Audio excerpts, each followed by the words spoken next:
Hello dear bankers, नमस्कार। आप सभी दोस्तों का स्वागत है।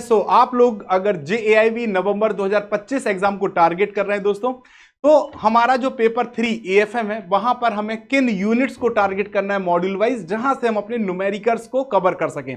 तो उन टॉपिक्स के ऊपर आज हम लोग डिस्कस करेंगे, जिससे कि आपका एग्जाम अच्छा हो और आप अपने एएफएम में न्यूमेरिकल को आसानी से टारगेट कर पाएं। तो सबसे इंपॉर्टेंट है कौन कौन से मॉड्यूल में कौन कौन सी यूनिट्स हैं जहां से न्यूमेरिकल पूछे जाते हैं। तो स्टार्ट करते हैं आज का सेशन। तो important numerical units in AFM. ठीक है दोस्तों, चलिए तो स्टार्ट करते हैं। सबसे पहले मेरा नाम है अरविंद सर और आप हमारे टेलीग्राम पे जुड़ सकते हैं। अगर आपके पास कोई भी डाउट है पीपीवी के रिगार्डिंग या एएफएम के रिगार्डिंग, हम आपके आंसर देने का पूरा प्रयास करते हैं। नाउ सबसे पहले आ जाते हैं मॉड्यूल ए पर। किस पर आ जाते हैं दोस्तों? सबसे पहले बात करेंगे मॉड्यूल ए की और अकाउंटिंग प्रिंसिपल एंड प्रोसेस। ठीक है, सो न्यूमेरिकल टॉपिक कौन कौन से होंगे? सबसे पहले यूनिट नंबर 4 वेरी इंपॉर्टेंट है। यहां से आपके लिए केस स्टडी भी दी जा सकती है और क्वेश्चन भी। यूनिट का नाम है बैंक रिकंसिलिएशन स्टेटमेंट। ठीक है, तो आपको समायोजित करना होता है पासबुक और बैंक की पासबुक और कैश बुक की एंट्रीज से, है ना। अब आपको मैंने बताया भी है क्लासेस में, अगर आपने देखा होगा तो फाउंडेशन बैच में मैंने पढ़ाया भी है कि अगर कैश बुक है और आपके पास पासबुक है, तो जो एंट्री बैंक करता है, जो एंट्री बैंक करेगा, जैसे इंटरेस्ट कर देगा, चेक क्लियर हुआ जिसकी, या इंटरेस्ट आपके पास आया, तो जो एंट्री या कोई चार्जेस बैंक ने काटे, तो वो उसके वजह से आपकी कैश बुक प्रभावित होती है। और जो पेमेंट आपके द्वारा की जा रही है, तो उससे क्या होगा, बैंक की पासबुक में समायोजित करने की आवश्यकता पड़ती है। जैसे आपने कोई चेक लगाया, क्लियर नहीं हुआ, है ना, या उसका पार्ट पेमेंट हुआ, तो ये जो समायोजित, जिससे कि हमारी कैश बुक और पासबुक दोनों बराबर पे रहे, इसका जो समायोजन है वो बैंक रिकंसिलिएशन स्टेटमेंट में हम पढ़ते हैं। तो यहां पर आपको न्यूमेरिकल दिए जा सकते हैं, एंट्रीज करने के लिए दी जा सकती हैं, और आपको बहुत इंपॉर्टेंट है, बहुत ध्यान से देखना पड़ेगा। सेकंड, इसके बाद मॉड्यूल ए की यूनिट नंबर 6, जहां पर हम लोग डेप्रिसिएशन कैलकुलेट करते हैं। ठीक है दोस्तों, सो डेप्रिसिएशन जब आप कैलकुलेशन करेंगे अकाउंटिंग में, तो आपको मेथड्स पता होने चाहिए डेप्रिसिएशन के कौन कौन से हैं, है ना। जैसे स्ट्रेट लाइन मेथड आपका होता है, डिमिनिशिंग मेथड होता है, या इसी को हम रिटन डाउन वैल्यू मेथड भी कहते हैं। इनके ऊपर बेस्ड जो भी न्यूमेरिकल होंगे, उन न्यूमेरिकल्स को आपको अच्छी तरह से पढ़ना है। यानी न्यूमेरिकल के पार्ट पे सिर्फ मैं बात कर रहा हूं न्यूमेरिकल की। न्यूमेरिकल के पार्ट पे मॉड्यूल ए में हमारी सिर्फ 2 यूनिट इंपॉर्टेंट हैं, जिसका नाम है बैंक रिकंसिलिएशन स्टेटमेंट और unit number 6 depreciation and it's accounting, कैसे उसकी अकाउंटिंग हम करते हैं। फिर आ जाता है हमारा मॉड्यूल बी। अब हमें मॉड्यूल बी की बात करनी है, financial statement and core banking system. ठीक है, तो यहां पे सबसे पहले आपको जो एंट्रीज देखने को मिलेंगी, एंट्रीज परफॉर्म करनी होंगी, वो आपको बैलेंस शीट इक्वेशन से करनी होगी। और आपको balance sheet equation unit number 12 है, मैंने आसानी से बताया है। बैलेंस शीट में आपका एक लाइबिलिटी पार्ट होता है, क्या होता है, लाइबिलिटी पार्ट होता है, दूसरा आपका एसेट्स का पार्ट होता है। ठीक है, तो यहां पे मैंने आपको बताया कि जो भी आपका सोर्स ऑफ फंड होगा, क्या होगा, source of fund, source of fund होगा, वो आपका लाइबिलिटी के पार्ट पे होगा। जो भी पैसा आपके पास आया है उसको जैसे भी आप यूज कर रहे हैं, तो यूज ऑफ फंड जो आपका होगा वो एसेट साइड में होगा। ठीक है, तो आपको सबसे पहले unit number 12 balance sheet equation पढ़ना है। फिर इसके बाद unit number 13 preparation of final account, कैसे आप अपना फाइनल अकाउंट बनाते हैं। तो जब आप फाइनल अकाउंट बनाते हैं, तो फाइनल अकाउंट में आपको बैलेंस शीट भी बनानी होती है, प्रॉफिट एंड लॉस अकाउंट भी बनाना होता है। सो वहां पर आपको गणना करनी पड़ सकती है कॉस्ट ऑफ गुड्स सोल्ड की, ग्रॉस प्रॉफिट की, नेट प्रॉफिट की, ऑपरेटिंग प्रॉफिट की, है ना। ग्रॉस प्रॉफिट मार्जिन आपको निकालना हो सकता है, या आपको ऑपरेटिंग प्रॉफिट मार्जिन निकालना हो सकता है, या नेट प्रॉफिट मार्जिन। तो ये जो कैलकुलेशंस हैं, इनके न्यूमेरिकल्स जो होते हैं, उनको आपको यूनिट नंबर 13 के ऊपर बेस्ड न्यूमेरिकल भी सॉल्व करने होंगे। ठीक है, इसके बाद आ जाते हैं मॉड्यूल सी।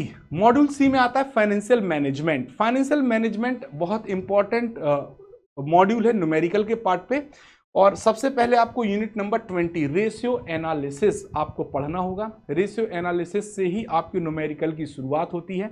इसके बाद यूनिट नंबर 21 आपकी इंपॉर्टेंट है न्यूमेरिकल के पार्ट पे, जब आपको इंटरेस्ट और एन्युटी कैलकुलेशन करना होता है। ठीक है, एन्युटी यानी किस्त। ठीक है, तो इंटरेस्ट आपको कैलकुलेट करना आना चाहिए, एन्युटी कैलकुलेट करना आना चाहिए।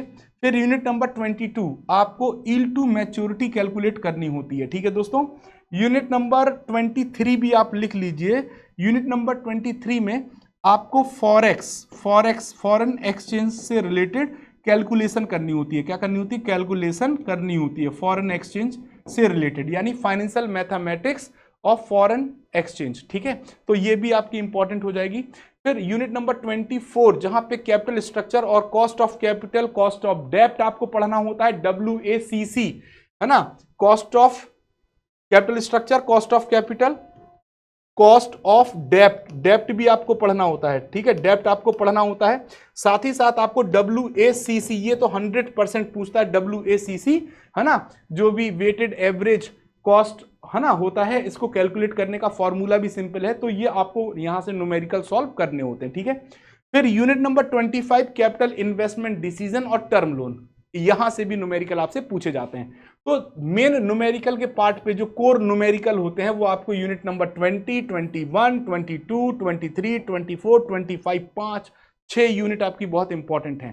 ठीक है, आपकी 6 यूनिट बहुत ज्यादा इंपॉर्टेंट है। ठीक है दोस्तों, भूलिएगा नहीं, आराम से आप एक एक यूनिट को टारगेट करिए, पढ़ते जाइए, आसानी से एएफएम क्वालिफाई होगा अच्छे मार्क्स के साथ। ठीक है, स्ट्रेटजी जिसकी बेस्ट होती है वो आसानी से जीत जाता है। ठीक, मॉड्यूल डी में जब हम न्यूमेरिकल के पार्ट की बात करेंगे तो यूनिट नंबर 33 और 34 आपको ध्यान रखना है, स्टैंडर्ड कॉस्टिंग और मार्जिनल कॉस्टिंग आपको कैलकुलेट करनी होती है। ठीक है दोस्तों, तो ये हमारे देखो एएफएम में हमारा कौन सा है, एएफएम हमारा पेपर 3 है। क्या है दोस्तों? पेपर 3 है। और एएफएम की अगर हम बात करें तो हमारे 4 मॉड्यूल हैं, module A, module B, module C और मॉड्यूल डी। तो मॉड्यूल डी, अब देखो ए में अगर आपने देखा होगा तो सिर्फ 2 यूनिट आपके लिए इंपॉर्टेंट है जहां पे न्यूमेरिकल की बात करनी है। न्यूमेरिकल की जो बात करनी है यहां पे आपकी सिर्फ 2 यूनिट इंपॉर्टेंट है। मॉड्यूल बी में आपके लिए अगर आप देखेंगे तो सिर्फ दो ही यूनिट यहां पे भी इंपॉर्टेंट है। मॉड्यूल बी में भी आपके लिए 2 ही यूनिट इंपॉर्टेंट है। मॉड्यूल डी में भी न्यूमेरिकल की 2 ही यूनिट है, बट सबसे ज्यादा यूनिट अगर हैं तो वो मॉड्यूल सी में है, ऑल 6 यूनिट। क्योंकि देखो अगर आप न्यूमेरिकल करते चले गए तो आपका कॉन्फिडेंस बिल्डअप हो जाएगा और फिर आप कॉन्फिडेंस के साथ बाहर आएंगे एग्जाम देके कि यस आई विल, है ना। तो 100% किया जा सकता है और 60+ मार्क्स आसानी से लाए जा सकते हैं, बशर्ते एक सही स्ट्रेटजी हो। थ्योरेटिकल पार्ट को अलग कवर करिए, न्यूमेरिकल पार्ट को अलग टारगेट करिए और अब टारगेट करना शुरू कर दीजिए, क्योंकि आपका एग्जाम अब आ रहा है, बहुत नज़दीक है और कब समय निकल जाएगा पता नहीं चलेगा, क्योंकि एग्जाम के पहले आपके फेस्टिवल्स भी पढ़ेंगे और साथ ही साथ आपके बैंक का मतलब आपको टाइम भी मिल जाएगा। नवंबर में एग्जाम है, अक्टूबर में फेस्टिवल्स होंगे, तो आपको थोड़ा सा हार्ड वर्क करना है, थोड़ा सा दम लगा के पढ़ना है। तो दोस्तों ये था आज का हमारा सेशन और आई होप आप सभी को चीजें क्लियर हो गई होंगी, जिससे आप एएफएम को आसानी से टारगेट कर सके। और यदि आप हमारे साथ जेएआईबी एग्जाम को टारगेट करना चाहते हैं तो जेएआईबी महापैक के साथ जुड़ सकते हैं, जहां पर आपके चारों कंपलसरी पेपर कवर हो जाते हैं। 15+ foundation MCQ batch, 2000+ live classes, 500+ mock and quizzes, 200+ class notes and 24/7 doubt support उपलब्ध है।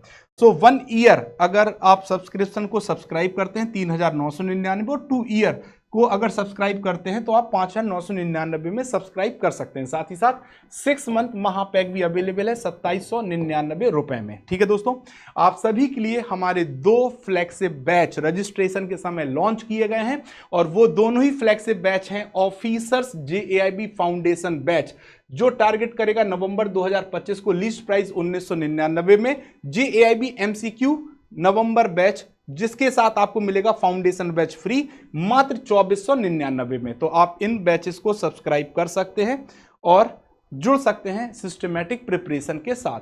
जेएआईबी फाउंडेशन 2.0 बैच आप सभी के लिए लिस्ट प्राइस में अवेलेबल है और अगर आपका इंडिविजुअल पेपर जैसे एएफएम का पेपर अगर रह गया है या आईईआईएफएस का पेपर रह गया है, आरबीडब्ल्यूएम या पीपीबी, तो इंडिविजुअल फाउंडेशन बैचेस भी अवेलेबल हैं। लिस्ट प्राइस 799 रुपए में किसी भी सब्जेक्ट के बैच को आप सब्सक्राइब कर सकते हैं। और हमारी best books for JAIIB exam, JAIIB bankers as set of 4 books भी आपके लिए अवेलेबल है और इन्हें आप बाय कर सकते हैं अमेजॉन फ्लिपकार्ट से लिस्ट प्राइस में। ठीक है, इन किताब का सबसे बड़ा फायदा है एग्जिस्टिव थ्योरी, यानी संपूर्ण थ्योरी, हिंट एंड सॉल्यूशंस। हर एक यूनिट के बाद हर एक पेपर में क्वेश्चंस मिलेंगे केस स्टडी बेस और mind map and quick revision आपको पढ़ने से मिलेगा। तो दोस्तों ये हमारा टेलीग्राम है, अगर आपके पास कोई डाउट है तो आप जुड़ सकते हैं और अपने डाउट पूछ सकते हैं। तो आज के सेशन में बस इतना ही दोस्तों। आई होप आप सभी लोगों को सभी चीजें क्लियर होंगी। तो thank you very much friends, thank you all.